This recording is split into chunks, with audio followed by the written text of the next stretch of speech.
another magic yaman tayo. Magic yaman, ayun. At ayun nga guys, another magic tutorial tayo. Ayan, dahil nga may nagre-request kung paano ko naman ginawa itong magic na ito. Magic. Ayun nga guys, syempre, huwag na nga natin itong patagalin. Una, kailangan na natin ng props. Ayan, ang ginamit ko dun guys is 5 piso, 4, and then piso. Ayan guys. And then yung 4 na 5 piso nga guys is ilalagay lang natin dito sa mga daliri natin dito bawat isa. Ayan. Pasensyahan niyo na po yung kamay ko guys. Ayan, ganyan po talaga ang kamay ko. Ayan, sana yan sa gawain ko lalaki. Ayan. At ayun nga guys, balik na nga tayo dito. And then, ilagay nga lang natin yung mga coins dito guys na 5 piso sa mga bawat kanto ng ating mga daliri. Ayan.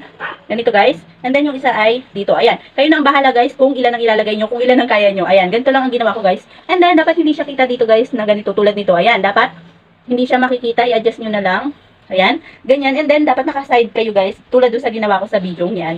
Sa video ko guys. Ayan. And then, itong piso guys is, ilalagay nyo lang kunyari. Siyempre, mag-acting-acting lang muna kayo na kunyari kung mag-magic kayo. Ganyan. And then, ilalagay nyo nga ito guys na ganito. And then, magiging ganito na nga guys yan. Ayan. Kunyari gaganyan-ganyan yung nga. And then, itong piso guys pala is, dapat pinakahuli nyo siyang ilalaglag. At ayun nga guys. Ayan. Sana nasundan nyo ang tutorial ko para sa inyo. At kung may natutunan nga po kayo din sa aking video, ay pakishare na lang din po at nang makatulong sa iba na gumawa ng content. At ayun lamang po at maraming salamat. Bye-bye.